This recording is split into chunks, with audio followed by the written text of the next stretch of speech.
오늘의 주요 뉴스입니다. 중국 정부가 자국의 비료업체에 요소 수출 중단을 지시했다는 외신 보도가 나온 가운데 우리 정부는 공식적인 수출 통제는 없는 것으로 파악했습니다. 또 통제가 발생해도 차량용 요소수 비축 물량이 2달치 정도 되는 등 국내 수급에는 큰 문제가 없다고 강조했습니다. 지난 5년 사이 성조숙증을 진단받은 아이들이 빠르게 늘면서 지난해 진료비가 1,000억 원을 넘었습니다. 불안장애나 우울증과 같은 정신질환을 앓는 청소년 환자도 5년 사이 50%, 당뇨 환자는 32%나 늘어나서 청소년 건강에 적신호가 켜졌습니다. 최근 중국이 중앙정부 공무원에게 업무용 아이폰 사용을 금지하는 등 중국 내 아이폰 금지령이 광범위하게 확대되고 있습니다.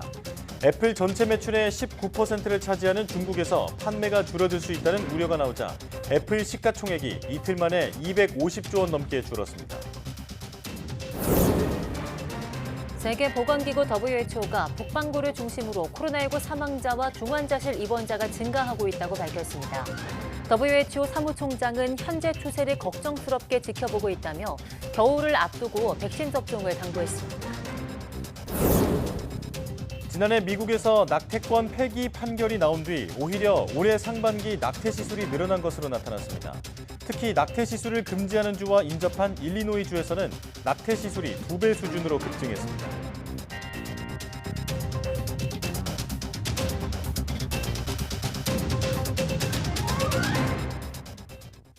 여러분 안녕하십니까? 사이언스 투데이 시작합니다. 세계보건기구 WHO는 유럽 등에서 코로나19 환자가 늘어나고 있다며 겨울철을 앞두고 백신 접종을 소홀히 하지 말라고 주문했습니다.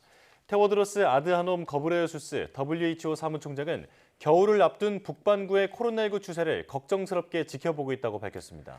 테워드로스 총장은 중동과 아시아 일부 지역에서 코로나19 사망자가 늘고 있으며 유럽에서는 중환자실 입원자가 증가하고 있다고 말했습니다. 마리아 반 커크호브 WHO 기술수석은 겨울이 되면 실내에서 더 많은 시간을 보내고 공기를 통해 전염되는 바이러스가 유행되기 쉽다고 지적했습니다.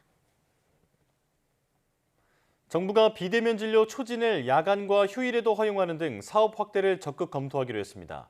보건복지부 관계자는 지난 석 달 동안의 시행 사업에서 나온 다양한 의견을 바탕으로 재진 원칙은 지키되 야간과 휴일, 연휴 등에도 비대면 진료로 초진을 받을 수 있도록 살펴보고 있다고 밝혔습니다.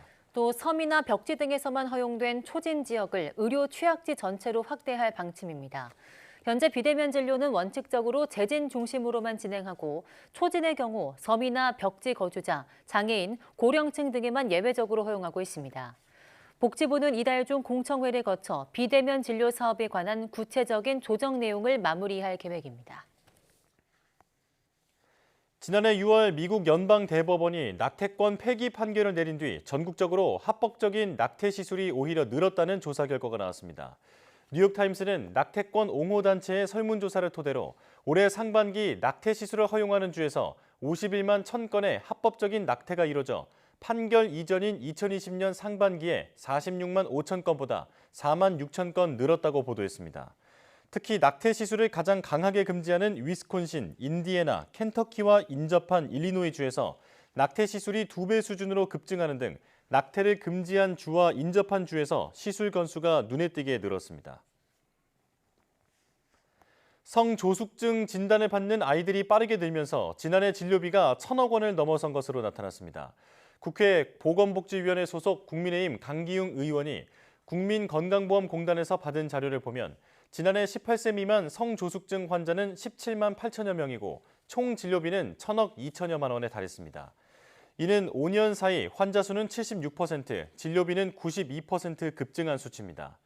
이 밖에 불안장애나 우울증 등 정신질환을 앓고 있는 18세 미만 환자는 26만여 명, 당뇨 환자는 9천여 명으로 5년 만에 각각 50%, 32% 증가했습니다. 다른 아이보다 언어나 행동 발달이 늦은 아이들은 별도 치료를 받아야 퇴행을 막을 수 있습니다. 네, 문제는 한 번에 10만 원 안팎의 비용인데요. 보험사들이 최근 관련 치료비 지급을 거절하면서 논란이 커지고 있습니다. 이영원 기자입니다. 말이 늦은 3살 아들이 걱정돼 재작년 병원을 찾았던 A씨는 억장이 무너졌습니다. 또래보다 1년 정도 늦다며 발달 지연 판정을 받은 겁니다. 다행히 언어 놀이 치료로 조금씩 나아졌지만 최근 이마저 여의치 않게 됐습니다. 지난 5월부터 보험사가 치료비 지급을 거절하면서 한 달에 100만 원 넘는 비용을 떠안게 됐기 때문입니다. 용인 세브란스 정신건강의학과에서 진단서가 있는 상태였어요.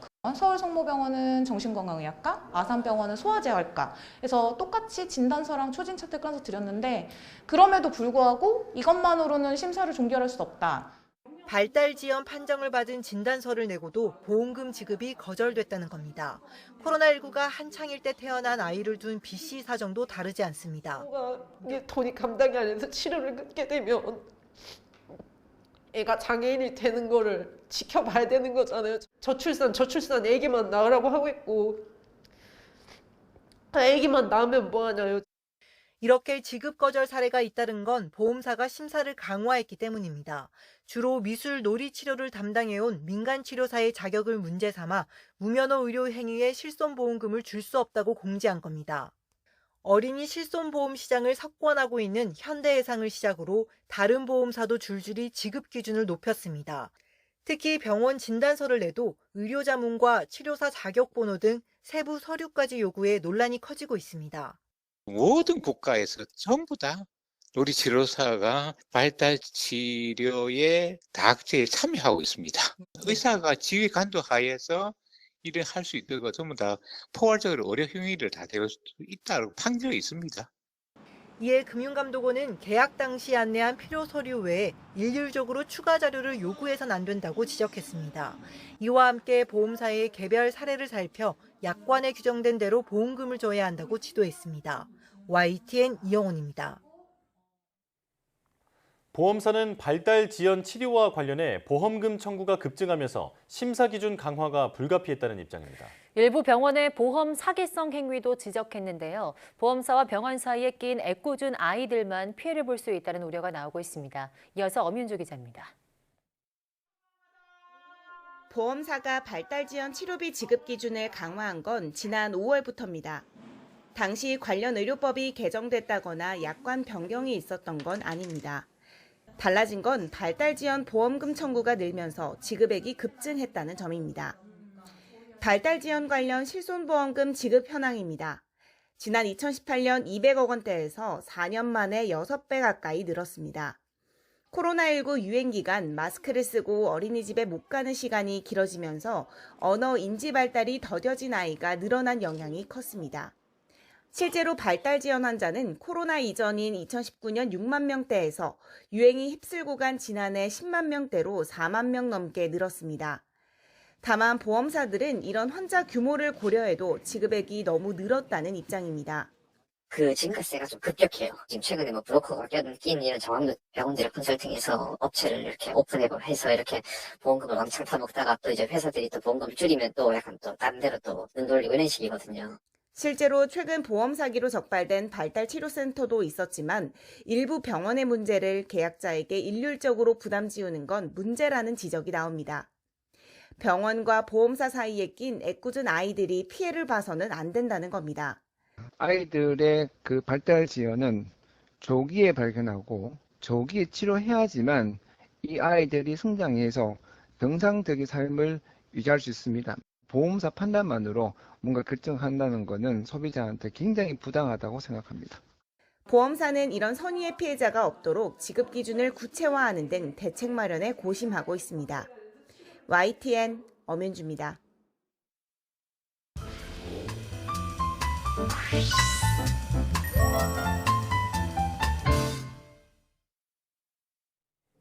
한 주의 마지막인 매주 금요일 영화 속 과학을 찾아보는 시간입니다. 사이언스 레드카펫 오늘도 양회영 기자와 함께하겠습니다.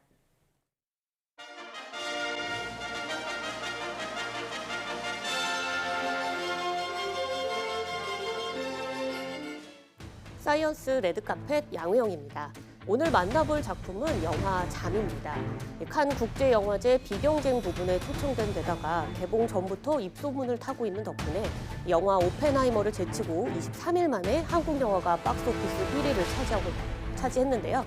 이 키워드를 통해서 영화를 살펴보도록 하겠습니다.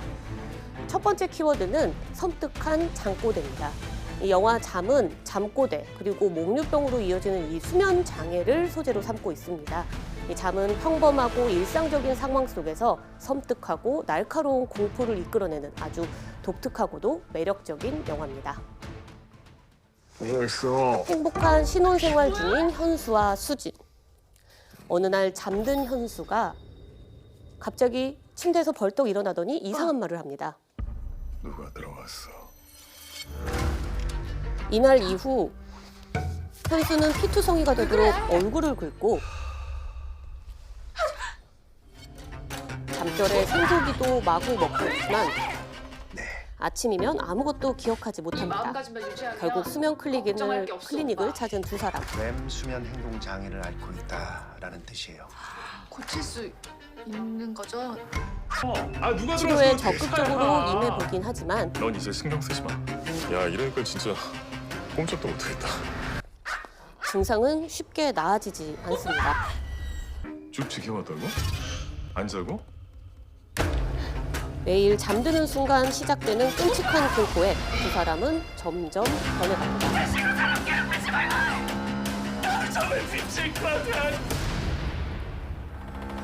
잘 자. 네, 이 영화는 가장 개인적이면서도 편안해야 할 집 그리고 잠에서 공포가 시작되는데요.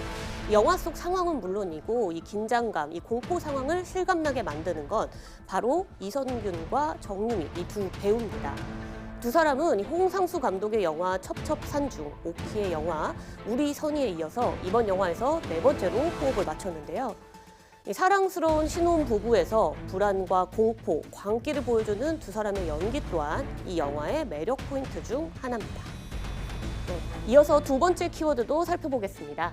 두 번째 키워드는 봉준호 퀴즈입니다. 영화 잠을 찍은 이 유재석 감독은 봉준호 감독의 옥자 연출부 출신으로 이른바 봉준호 퀴즈라고 불리고 있습니다. 봉준호 감독의 극찬으로 영화 잠에 대한 기대가 더욱 커지고 있는 것도 사실이고요. 이 봉준호 감독의 영화 옥자 연출팀에서 일을 했던 유재석 감독입니다. 봉준호 감독의 차기작 연출팀에 들어가기 전 영화 잠의 시나리오를 보여드렸는데 이를 읽은 봉준호 감독이 이걸로 데뷔하면 좋겠다 이렇게 이야기했다고 합니다. 지금까지 보지 못했던 어떤 묘한 장르 영화, 그러니까 어느 한 카테고리 안에 묶기 힘든 되게 심플하고 독특함이 있었고요. 네, 봉준호 감독의 촉대로 유재석 감독은 첫 장편 데뷔작으로 올해 칸 국제영화제 비평가 주간에 초청받았습니다. 그리고 영화를 본 봉준호 감독은 최근 10년간 본 영화 중 가장 유니크한 공포 영화라는 찬사를 아끼지 않았죠. 신인 감독다운 신선함에 신인 감독답지 않은 영리한 전개는 영화 잠이 가진 최대 장점입니다. 각자만의 장르로 해석할 수 있는 여지가 충분한 이야기라고 생각을 해요. 그래서 극장에 오셔서 그 점을 각자의 어떤 기분과 그 순간의 느낌대로 봐주시면 충분히 재미있지 않을까. 열린 결말을 가진 탓에 노 스포일러 운동까지 펼쳐지고 있는데요. 나만의 결말을 찾기 때문에 이 영화는 더 공포스러운 영화로 남게 됩니다. 제 영화 잠을 이제 시작하고 만들고 촬영하다 보니 제가 이제 배우분들과 소통하는 방식, 스태프분들과 이야기하는 방식, 그리고 촬영하는 방식 이런 것들이 전부 다 옥자에서 감독님의 어깨너머로 관찰했던 부분들이더라고요. 그래서 그런 감독님의 모습을 무의식적으로 혹은 의식적으로도 계속 모사하고 따라하려는 제 자신을 발견을 했었습니다. 그래서 영화 만들기 관련해서는 감독님의 영향을 절대적으로 많이 받지 않았나. 네, 잠이라는 이름처럼 몽롱한 분위기의 영화였는데요. 양효영 기자와 함께 영화 속 과학 이야기 좀 더 나눠보겠습니다. 자, 우선 영화 속에서 주인공이 판정받은 질병이 렘 수면 행동 장애잖아요. 네. 이 병이 뭔지부터 알려주시죠. 네, 여기서 이제 렘 수면이라는 단어, 행동 장애라는 단어 이 두 개가 이제 합쳐진 거잖아요. 네. 그래서 먼저 렘 수면을 좀 살펴보면 이 렘 수면이라는 단어는 급속 안구 운동의 줄임말이라고 합니다. 이 깨어 있는 것에 가까운 아주 얕은 수면을 죄송합니다. 얕은 수면을 의미하는데요. 이 몸이 잠들어 있지만 뇌가 활발하게 활동하고 있는 수면 상태이기 때문에 안구가 빠르게 움직이기 때문에 붙은 이 이름입니다. 네. 이 총 수면의 한 20%에서 25% 정도가 우리가 이제 렘 수면 상태를 유지한다고 하는데요. 죄송합니다. 네, 흔히 우리가 꿈을 꾸는 시간도 이 렘수면 상태 이렇게 알려져 있습니다. 네. 그러니까 정신은 깨어 있지만 몸은 움직이지 않는 상태라고 보시면 되고, 우리가 흔히 또 가위에 눌리는 경험을 하시는 분들도 있는데 네. 이 가위 눌리는 경험도 이 렘수면 상태 때 많이 일어난다고 합니다. 그래서 이 꿈속에서 아무리 우리가 뭐 전력 질주를 하더라도 그 느낌이 남아있는 분들이 있지만 네. 사실 몸은 가만히 있어야 하거든요. 그런데 꿈속 행동을 그대로 하는 분들도 있습니다. 자면서 뭐 벌떡 일어나거나 네. 벽을 친다거나 아니면 이제 발길질을 하거나 이런 일들이 일어나는데, 이렇게 잠을 자고 있는 중에 꿈속의 행동을 이제 바깥에서 실제로 몸이 움직이면서 하는 행동을 렘수면 행동 장애라고 하고 있습니다. 네, 그렇군요. 그 행동을 보면 잠꼬대나 몽유병이랑도 비슷한 것 같은데요. 렘수면 행동 장애가 좀 다른 걸까요? 네, 좀 다르게 있습니다. 우선 잠꼬대 같은 경우에는 렘수면 상태에서 벌어지는 거는 동일합니다. 네. 그런데 이 대부분 어린아이들이나 젊은 층에서 잠꼬대가 많이 관찰이 되고요. 그리고 또 일반적인 대화를 하듯 우리가 잠을 자고 있지만 실제로 대화를 하는 정도의 조용히 말하는, 소리를 크게 지르지 않고 이렇게 대화를 하는 중에 말이 많고요. 또 잠꼬대의 특징은 일어나고 난 이후 아침에 밤새 잠꼬대를 했다는 사실을 기억하지 못하는 게 특징입니다. 하지만 이 렘수면 행동 장애를 겪게 되면요, 우선은 목소리가 굉장히 크고 과격한 행동도 함께 동반되는 경우가 많고요. 그리고 이 깨어나고 난 뒤에 꿈 내용을 기억을 하는 것이 또 잠꼬대와 다른 특징이라고 합니다. 근데 또 자면서 움직인다, 말과 더불어서 움직이는 행동을 한다고 봤을 때는 우리가 몽유병도 약간 비슷하다 이렇게 생각할 수 있잖아요. 이 몽유병은 렘수면 상태가 아니라 이 서파수면이라고 비렘수면 단계 안에 있는 느린 뇌파수면 단계에서 일어나는 이제 그 수면 장애입니다. 그러니까 잠이 덜 깬 상태, 그러니까 잠은 들고 있는 상태가 아니라 아예 이제 깨어나고 있는 과정에서 아직은 덜 깬 상태에서 단순 행동을 반복하는 경우가 있고요. 그렇지 않으면 뭐 옷을 입고 방 안을 돌아다닌다든지, 뭐 냉장고에서 뭐 물을 꺼내서 마신다든지 이런 아주 정교하고도 일반적인 행동을 하는 게 몽유병의 특징입니다. 그리고 몽유병도 잠꼬대와 마찬가지로 일어나고 난 이후에는 이 행동이 전혀 기억이 나지 않고 꿈을 꿨던 내용조차 기억이 나지 않는데, 렘수면 행동 장애 같은 경우에는 그 꿈속의 행동을 정확하게 기억한다는 게 좀 차이가 있습니다. 예, 자, 환자 본인도 크게 불편할 것 같고 또 함께 자는 사람들은 무섭기도 할 것 같은데요. 자, 이 렘수면 행동 장애가 치매 전조 증상일 수 있다면서요? 네, 그렇습니다. 이 렘수면 행동 장애는 치매는 물론이고 이 파킨슨병의 전조 증상이라고 알려져 있습니다. 이 렘수면 중에는 뇌 속에 있는 뇌관이라는 부위가 이 운동 마비 조절 부위를 이제 작동을 시켜서, 그러니까 운동을 하지 못하게, 뇌는 깨어 있지만 몸은 움직이지 못하게 하는 이 뇌관이라는 부분을 작동시켜서 이제 우리가 몸만 가만히 있고 이제 뇌는 깨어 있는 상태인 렘수면 상태가 유지가 되는 건데요. 렘수면에 행동 장애가 일어났으니 이 뇌관 부위가 손상을 입거나 뇌관 부위에 이제 흑색 물질 같은 것들이 많이 생겨나거나 이상 반응이 생기거나 이런 경우가 많다고 합니다. 그런데 이런 뇌관 손상 이후에 주변 뇌 부분에 이제 손상이 일어나는 것이 이 신경 퇴행성 뇌질환의 전조 증상이 되는 거고요.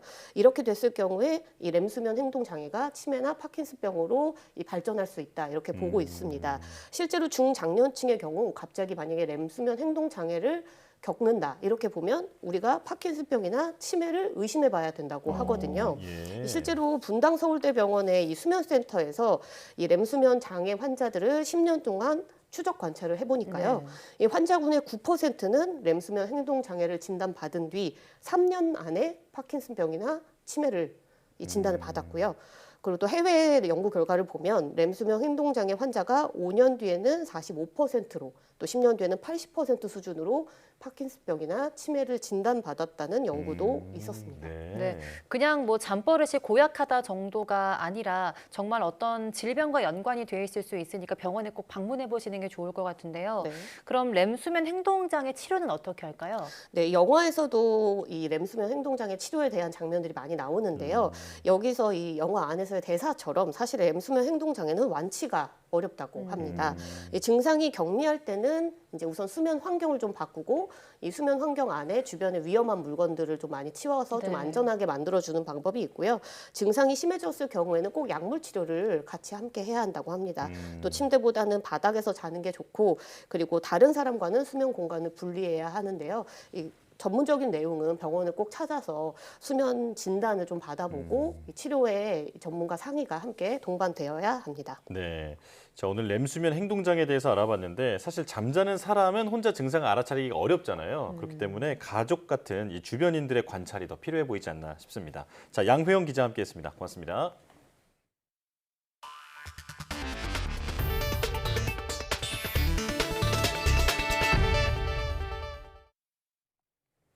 공기업인 한전 KDN과 한국마사회가 보유한 보도 전문 채널 YTN 지분 매각이 매각 공고와 함께 본격화됐습니다. 한전 KDN과 한국마사회 매각 자문사인 3일회계법인은 8일 일간지에 YTN 지분 공동 매각 사전 공고 안내문을 실었습니다. 매각 대상은 한전 KDN과 마사회가 보유한 YTN 보통 주식 1,300만 주로 발행 주식 총수의 30.95%입니다. 매각 방식은 두 공기업 지분을 묶어서 파는 통매각으로 사전 공고와 추후 본 공고를 거쳐 다음 달 하순경 본 입찰과 개찰이 진행됩니다. 구체적인 입찰 일정은 이번 달 중하순에 있을 본 공고 때 공개되며 낙찰 후에는 계약 체결과 방송통신위원회의 최대 주주 변경 승인 심사를 거쳐야 합니다. 지난 2021년 발생한 요소수 대란 기억하실 겁니다. 당시 일부 화물차는 요소수가 없어 멈춰서기도 했고 주유소에선 요소수를 구하려는 사람들이 긴 줄을 늘어서기도 했죠. 그 요소수 품귀 현상이 다시 일어날 수 있다는 우려가 나오고 있습니다. 어떤 내용인지 화면 함께 보시겠습니다. 블룸버그 통신의 보도입니다. 중국 정부의 지시로 중국 대형 비료업체 일부가 이달 초부터 요소 신규 수출 계약을 체결하지 않고 있다고 전했습니다. 한마디로 중국 정부가 자국의 비료업체에 요소 수출 중단을 지시했다는 건데요. 이런 보도에 힘이 실리는 이유는 최근 중국 내 요소 가격이 급등했기 때문입니다. 지난 6월 1,649위안이던 요소 선물 가격은 이달 1일 2,356위안으로 약 43% 올랐습니다. 중국이 이 요소 가격을 안정시키기 위해 수출을 제한하고 국내 재고를 유지하려 한다는 분석이 나오는 겁니다. 네, 우리나라가 중국에서 요소를 수입하는 비중은 89.3%, 우려가 커질 수밖에 없는 상황입니다. 지난 2021년 화물차의 필수인 요소수 부족으로 물류 차질이 빚어졌던 때를 떠올리지 않을 수 없는데요. 우리 농가에서 사용하는 비료 역시 대부분이 중국산 요소로 만들어지는데요. 비료값이 오를 경우 물가 상승을 부추길 수 있다는 우려까지 나옵니다. 물론 이미 요소수 품귀 사태를 한 차례 겪었던 만큼 업체들이 이미 수입처를 다변화했고 이제 2021년과 같은 대란은 일어나지 않을 거란 분석도 있습니다. 그러나 세계 최대 수출국인 중국에서 만든 요소가 수출 시장에 나오지 않는다면 국제 가격은 오를 수밖에 없고 이럴 경우 국내에도 어느 정도 파장은 불가피해 보입니다. 중국 정부의 비료용 요소 수출 중단 보도와 관련해 우리 정부는 공식적인 수출 통제는 없고 실제 통제가 발생하더라도 국내 수급에는 큰 문제가 없다고 말했습니다. 기획재정부는 8일 주중 대사관 등 외교 라인을 통해 확인한 결과 중국 정부는 공식적으로 비료용 요소의 수출 통제 조처를 하진 않은 상황이라고 밝혔습니다. 중국 화학비료업체 중 한 곳에서 비료용 수출 물량 축소 방침을 발표한 정도라며 현재 중국과 관계도 안정적이기 때문에 과거와 같은 포괄적 수출 제한 조치는 없을 것으로 본다고 설명했습니다. 우리 정부는 또 차량용 요소수의 경우에도 문제가 없을 것으로 파악했습니다. 산업통상자원부는 현재 차량용 요소수의 경우 2달치 정도 확보돼 있다고 밝혔습니다. 또 재작년 대란 때 파악한 목록을 바탕으로 대체 수입선을 확보하는 중이라고 밝혔습니다.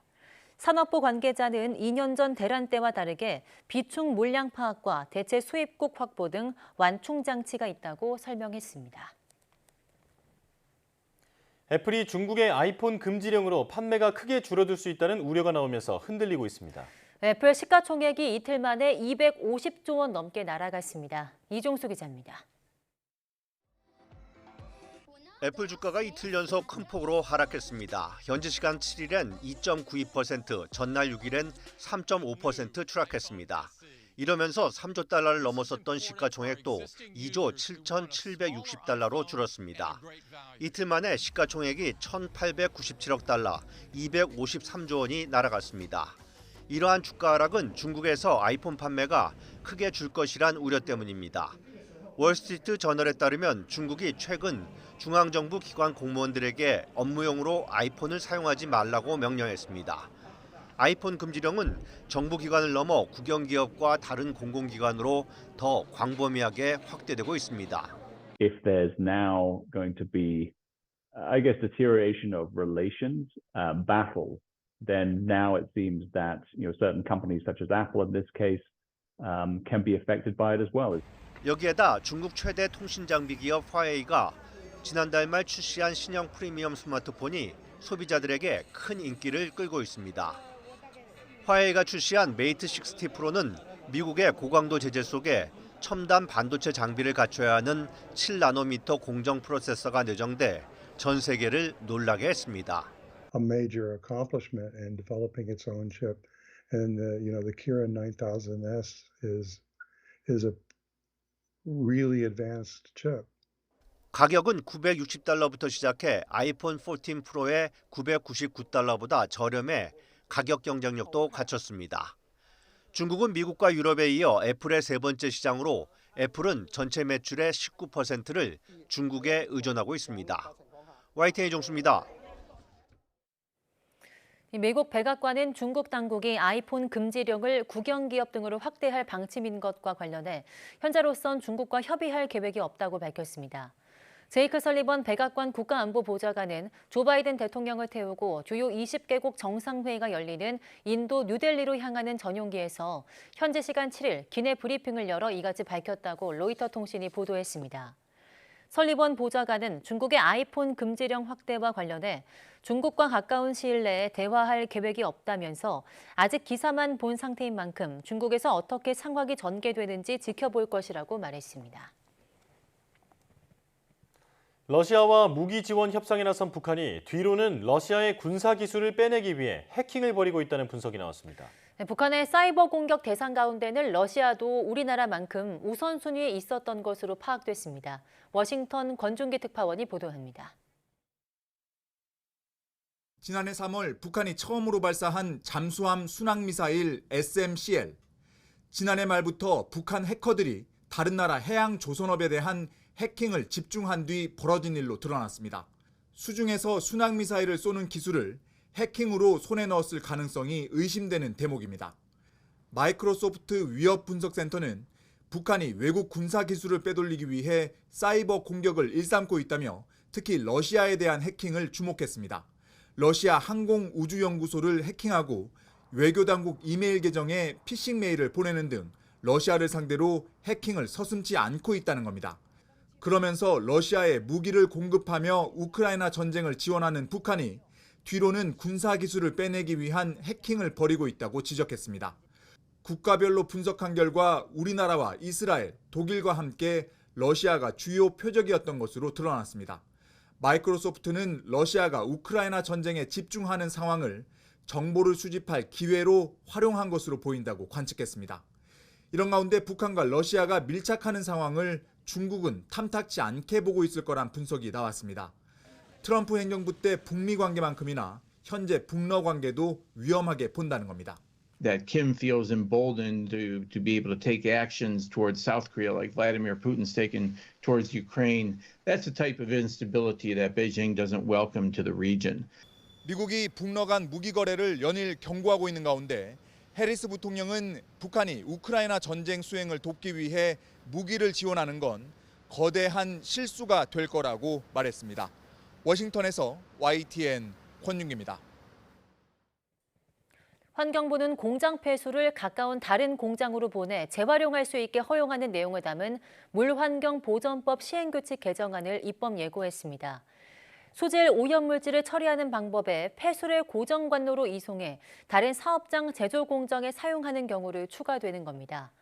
폐수를 다른 사업장의 재활용을 위해 보내는 방식으로 처리하려면 일단 가뭄 등으로 공업용수 수급이 원활하지 않다고 시도지사가 인정하는 지역이어야 합니다. 또 폐수를 주고받는 사업장들이 같은 산업단지 공업지역이나 연접한 단지 지역에 있어야 합니다. 개정안 부칙에는 기존 위반 행위에 대해서 벌칙, 행정처분, 배출 부과금을 적용할 때 종전 규정을 따른다고 명시해 폐수를 인근 자회사 공장에 보내 과징금 처분을 받는 현대오일뱅크에는 개정안이 소급 적용되지 않습니다. 프랑스에서 한 달에 50유로 약 7만 원 정도만 내면 고속철도를 제외한 모든 열차를 무제한 탈 수 있는 교통권이 내년 여름 도입됩니다. AFP 통신에 따르면 클레망 본 교통부 장관은 현지 시간 7일 프랑스2 방송과 인터뷰에서 이러한 계획을 밝히며 철도 패스는 나이와 관계없이 모든 여행자가 이용할 수 있을 것이라고 말했습니다. 프랑스가 철도 패스를 도입하기로 한 건 이웃 독일의 영향을 받은 것으로 독일은 지난 5월 49유로만 내면 전국 근거리 대중교통을 무제한 이용할 수 있는 패스를 도입했습니다. 철도 패스가 도입되면 소지자는 주요 도시 사이를 연결하는 앵트르시테와 TER을 무제한 이용할 수 있습니다. 다만 독일과 마찬가지로 초고속 열차인 TGV는 패스 대상에 포함되지 않습니다. 미국에서 살인으로 종신형을 선고받은 수감자가 고개 같은 동작으로 교도소를 탈옥해 경찰이 수색에 나섰지만 일주일째 잡히지 않고 있습니다. 영국에서는 테러 혐의로 수감 중이던 전직 군인이 음식 배달차에 숨어 탈옥해 비상이 걸렸습니다. 김진호 기자입니다. 한 젊은 남성이 건물 사이 골목으로 걸어 들어갑니다. 주변을 살펴본 이 남성은 두 벽 사이에 팔과 다리를 뻗더니 고개처럼 몸을 움직이며 건물 위로 사라집니다. 지난달 31일 미 펜실베니아주 교도소를 탈출한 34살 카발칸테의 탈옥 당시 영상입니다. Cavalcante escapes from the prison having crab walked up a wall, push his way through a razor wire, run across a roof, scale another fence, and push his way through more razor wire. 카발칸테는 탈옥 이후 인근 거주 지역에서 여러 차례 CCTV 등에 포착됐지만 경찰은 아직 그를 체포하지 못해 주민들의 불안감이 커지고 있습니다. 영국에서는 런던의 한 교도소에 테러 혐의 등으로 수감 중이던 21살의 전직 군인 다니엘 칼리프가 탈옥했습니다. 그는 지난 6일 아침 시간 주방에 있다가 음식 배달차 바닥에 자신의 몸을 묶어서 빠져나간 것으로 추정됩니다. Strapping was found underneath the vehicle, which appeared to indicate that Daniel Khalif may have held onto the underside of it in order to escape. The search is underway. 테러 혐의자의 탈옥으로 교도소 보안에 대한 우려가 커지고 있습니다. There must have been multiple and fairly catastrophic security failures in order for all of those processes to be defeated by this man who somehow, we believe, smuggled himself out of the prison.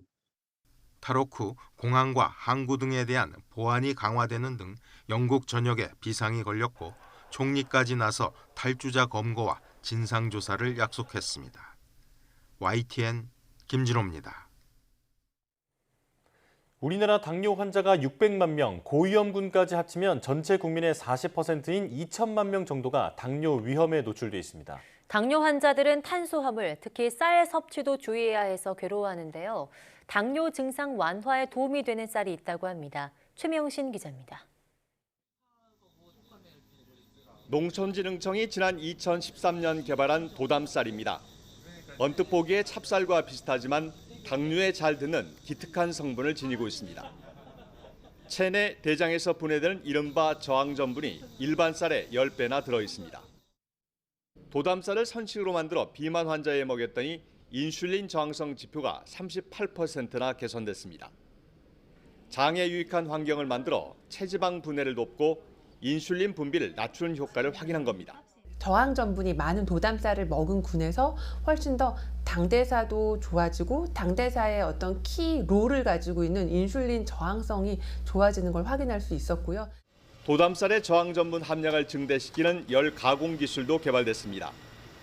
벼 상태에서 스팀 처리한 뒤 현미 상태에서 210에서 240도씨 구간에서 볶았더니 저항 전분 함량이 5% 증가했습니다.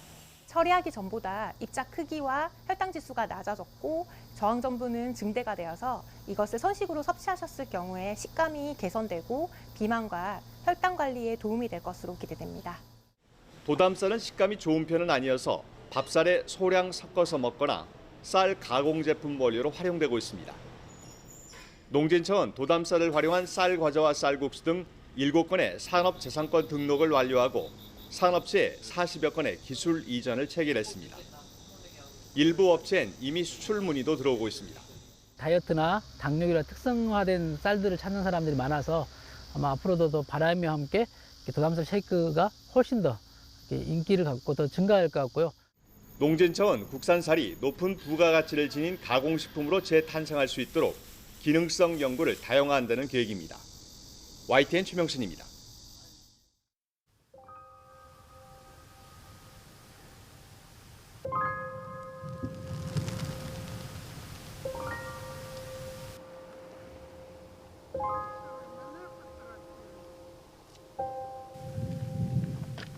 Боже, то они стреляют страшно.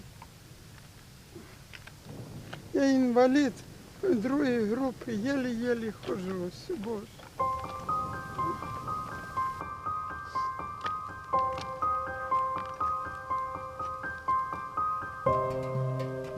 Ну, я там посадила в мене біля хати города трошки свої помідори.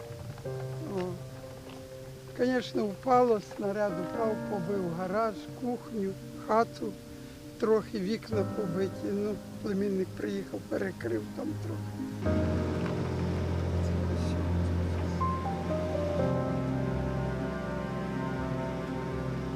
Поки нема. Фарби поки немає. Ні, мені не треба краситися, я якщо так, в мене є фарба, тоді може через місяць. Добре. А в мене рука легка все рівно буде. Доброго дня. Добрий день, рада вас бачити. В мене є інтернет, я провела. У мене діти навчаються всі добре. Ну, це не те, що я там погана мама і не хочу виїхати. Ні, я за дітей хвилююся. Але я кажу, що просто я дужче хвилююся за тих дітей, які в Дніпрі. Так?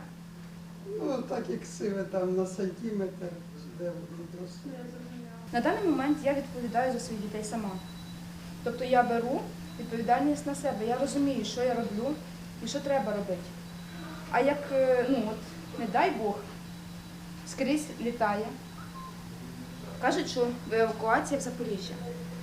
От, ну скажіть, будь ласка, у Запоріжжя не прилітає? Ну от, добрий день. Я вважаю, що ми маємо бути там, де ми є.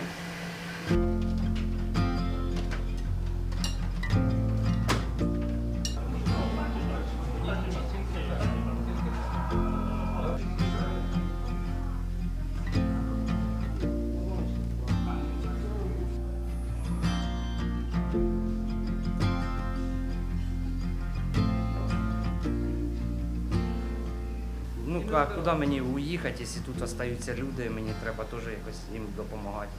Не зря ж відкрили цей пункт незламності. Місто зруйновано десь 70%, а інфраструктура повністю зруйнована. Школи, лікарні, ну все на 100% зруйновано. Я зробив машину і заїхав постригтися. Ну і кавчика попити. З Дашою, з хлопцями побалакати. Тому що в нас на вулиці мало людей, нема з ким балакати.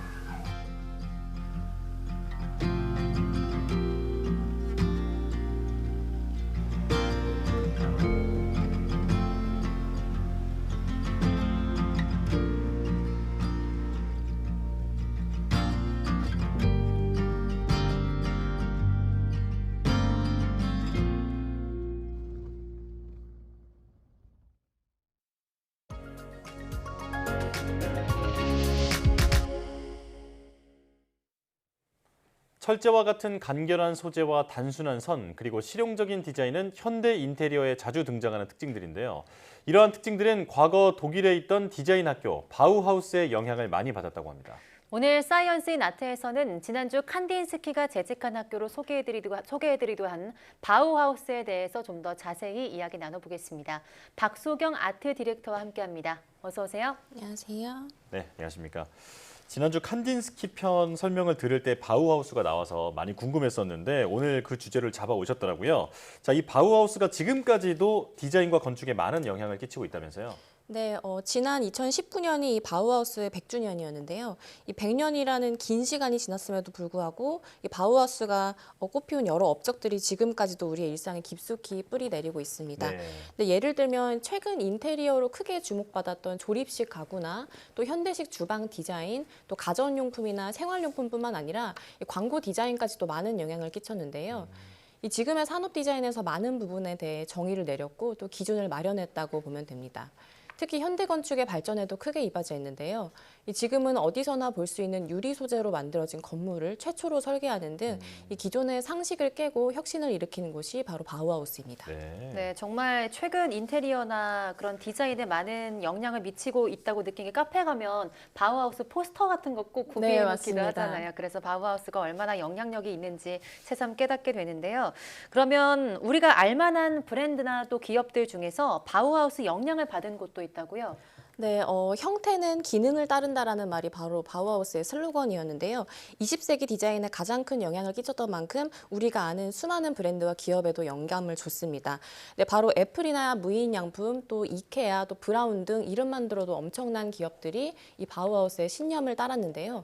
애플사의 CEO였던 스티브 잡스는 자기 자신을 바우하우스의 후예다라고 이야기할 정도였다고 하고요.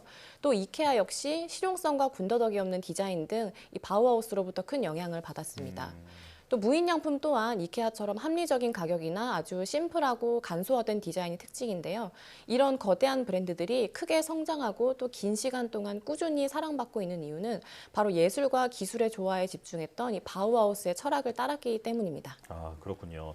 자, 그런데 이렇게 엄청난 영향을 준 바우하우스라는 학교가 어떻게 설립이 된 건가요?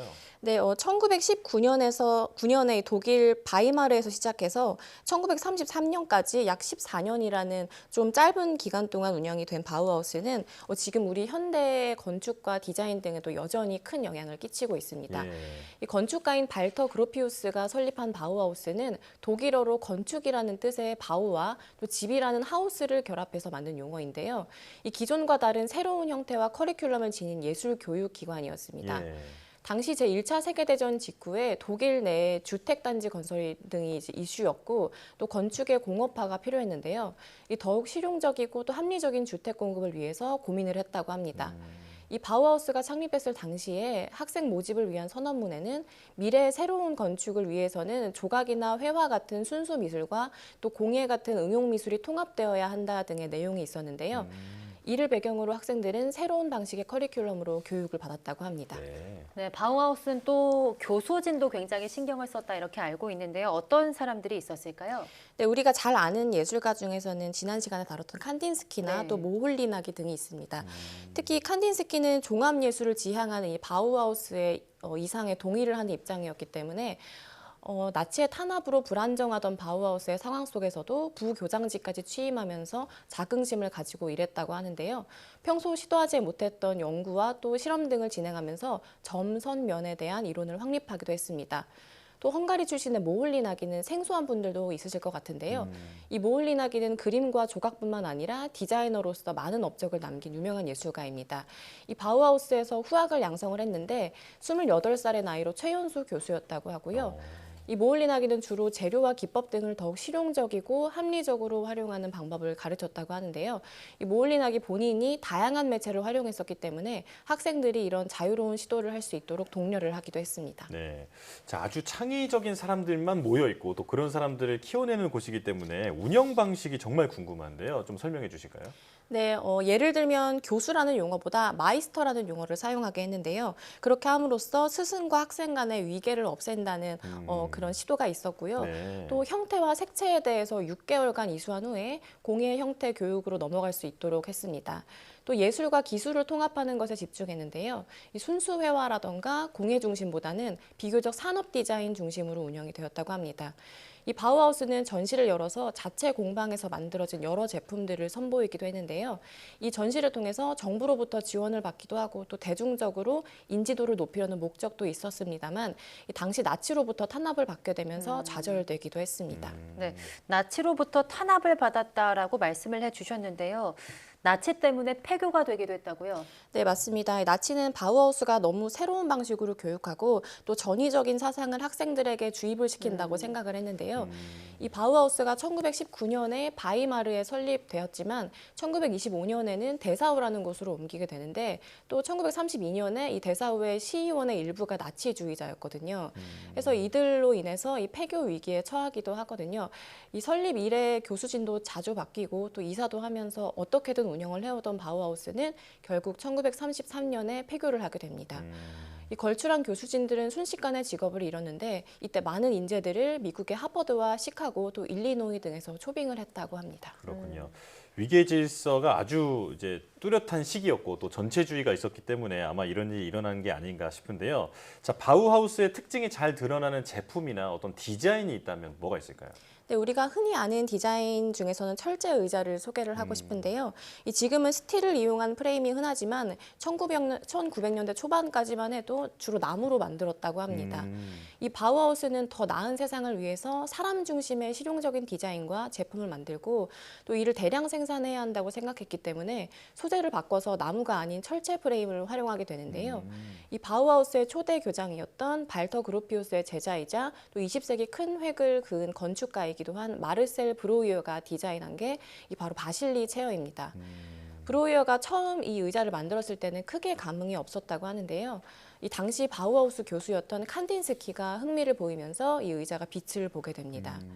이 전위적인 디자인과 실용성이 화제가 되면서 이후에 수많은 디자이너들과 건축가들이 이 철제 프레임을 통해서 가구를 만들기 시작하는데요. 이 의자의 이름인 바실리 체어에서 이 바실리는 바실리 칸딘스키의 이름을 따와서 지었다고 합니다. 정말 사진을 보니까 최근 많이 볼 수 있는 그런 디자인인 것 같습니다. 그런데 또 바우하우스에 대해 잘 볼 수 있는 다큐멘터리가 있다고요? 네, 지난 2019년이 바우하우스 100주년 기념이었다고 제가 앞서 말씀드렸는데요. 이 당시 100주년 기념으로 바우하우스에 대한 이야기를 다룬 다큐멘터리 영화가 만들어졌습니다. 바우하우스에 대한 이야기부터 현대 산업 디자인의 기원, 또 어떻게 만들어진 디자인인가 등에 대해 다룬 내용으로 이 바우하우스와 디자인, 또 예술 등에 관심이 있거나 또 종사하시는 분들은 꼭 한번 보시길 추천드리는 다큐멘터리 영화입니다. 네, 자 100년 전의 학교가 지금의 디자인에 많은 영향을 주고 있다라고 설명을 해주셨는데 근처의 디자인을 보면서 바우하우스의 유산이 뭐가 있는지 찾아보는 것도 재미있을 것 같습니다. 자, 박수경 아트 디렉터와 함께했습니다. 고맙습니다.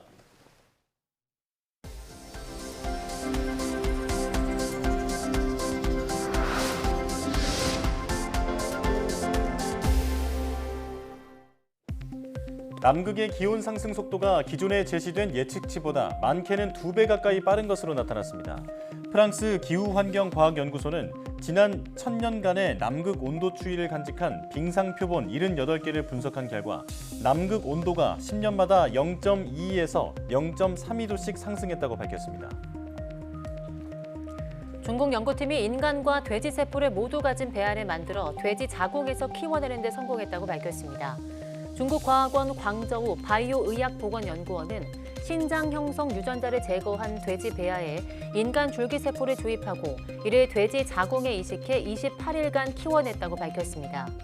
또 해당 기간 배아의 신장은 발달 단계에 맞춰 정상적으로 자라났으며 배아의 신장 구성 세포 가운데 절반 이상이 인간 신장세포였다고 말했습니다. 예미산 지하 1km 아래 우주 암흑물질을 연구하고 있는 IBS 예미랩에서 과학 설비와 전문 인력을 활용한 지역 과학교육 사업이 추진됩니다. 강원도 정선구는 강원특별자치도 IBS와 함께 이 같은 내용의 업무 협약을 맺고 시설 조성을 위한 지상연구실 리모델링 공사의 행정 절차를 완료했다고 밝혔습니다. 과학기술정보통신부와 국방부가 다음 달 제2회 국방인공지능 경진대회 이른바 마이콘을 연다고 밝혔습니다. 마이콘은 우수한 인공지능 인재를 발굴하기 위해 군 장병과 일반인을 대상으로 코딩 테스트와 과제 등을 통해 실력을 겨루는 행사입니다. 참가 신청은 오늘 19일부터 10월 12일까지이며 10월 말 예선 후 11월 말쯤 본선이 치러집니다.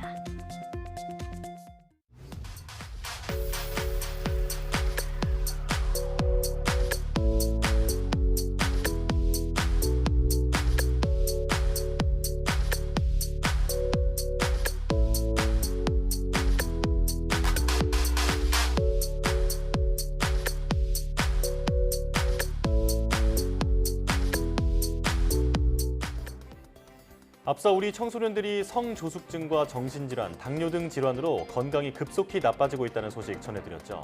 이런 질환들은 성인이 되어서도 건강을 해칠 위험이 커 제때 적절한 치료가 반드시 필요합니다. 아이들의 건강을 지키는 게 우리 미래를 지키는 일이겠죠. 아이들이 우리 사회의 기둥으로 잘 성장할 수 있게 더욱 세심한 관심이 필요해 보입니다. 네, 뉴스 마칩니다. 시청해주신 여러분 고맙습니다.